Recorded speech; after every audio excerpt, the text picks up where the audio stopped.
په دې قرآن کې د انبیاء کوم واقعات ذکر شوي دي دا غي ګڼ فواید دي. فواید د قصص الانبیاء د انبیاء د واقعاتو فواید د پیغمبرانو د واقعات قرآن څه د پاره ذکر کی د دې څه پیدا شتاو کنه ځان سره یو څو پیډیولی کې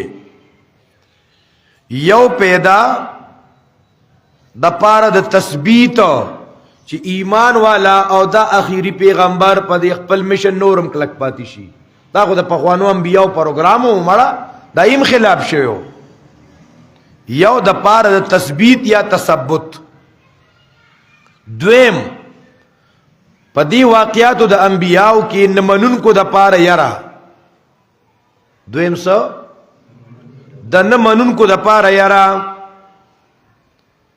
دریم په دې واقعاتو کې مؤمنانو د پاره عبرت.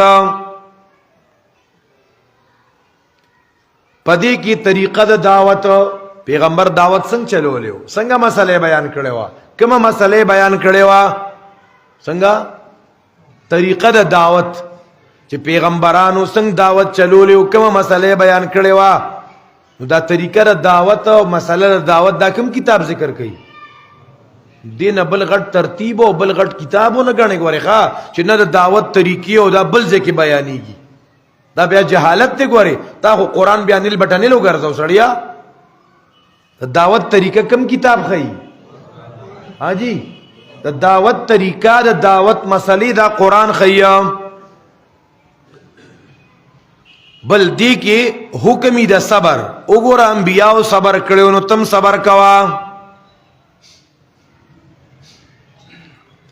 بل پیدا پکې دادا چې الله دا مخلوق محمل نه دی پیدا کړي ار زمانہ کې ولا پیغمبر را لېږلی و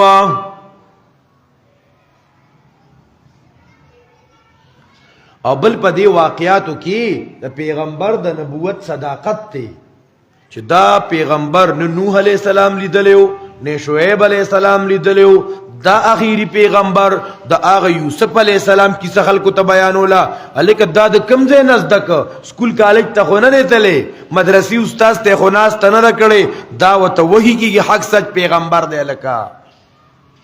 بلا پیدا پا کسا شوا صداقت دا پیغمبر چه دا پیغمبر دا واقعات بیانیا دی کسا دی.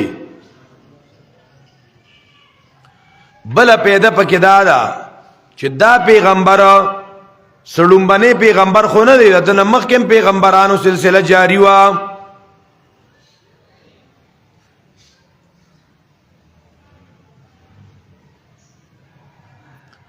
بل پدې کې بل پیدا دارا چې دا انسان د کم مقصد د پاره پیدا دی نو هر زمانہ کې نبی خلکو ته هغه طرف ته دعوت ورکړي هوا چې یا قوم عبد الله ته عبادت د پاره پیدا یې ګوري.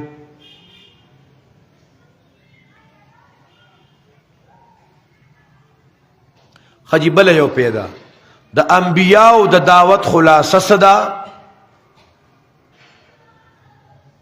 د پیغمبرانو د دعوت خلاصه د پیغمبرانو دعوت پدری او خبرو مشتمل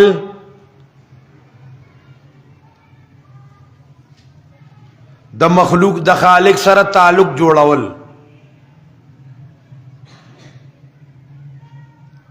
یا داسی وی خلق د شرک نه منع کول توحید طرف ترابلل یا انقطاع عن الخلق ایصال الی الله. خلق د مالونو د محبت نه استا چې مالونو ته پړ کې زه مور کوي بلکې اعمال سره محبت وکي ښا په عملونو باندې مهنت کول. ہر نبی عمل تا دعوت ورکڑی استغفار غواړي توبه وباسه خلق تا پزړه کې د آخرت محبت کې نول.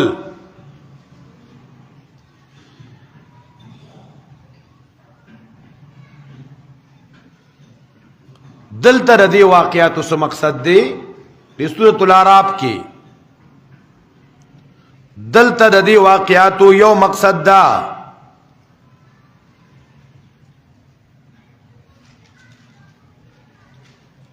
یو انذار دی یو تذکیر دی بل تقوا.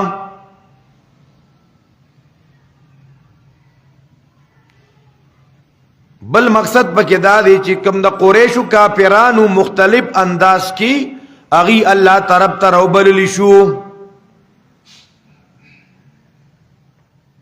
چوغور الله انبیاء را لګلیو چې مرګرتیا کړي وا الله بری کړیو چې مخالفت کړي و الله تبا کړیو. تاسو د اخیری نبی مخالفت مکوي. شروع د نوح علیہ السلام نو کا زکه دا ډومبني پیغمبرو چې الله د رد د شرک د پار را لګلیو.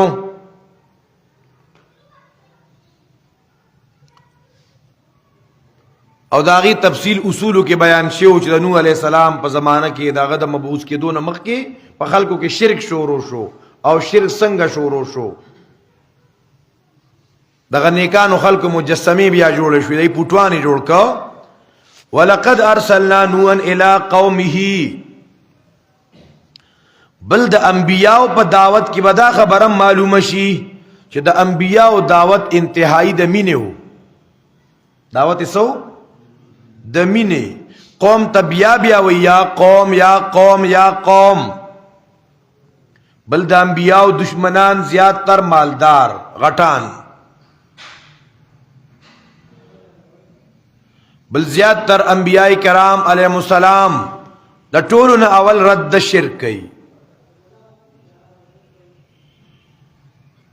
خپل مقام خلق تخی. لقد ارسلنا نوحا الى قومه یقینا لګلیو مونږ نوح علیہ السلام قوم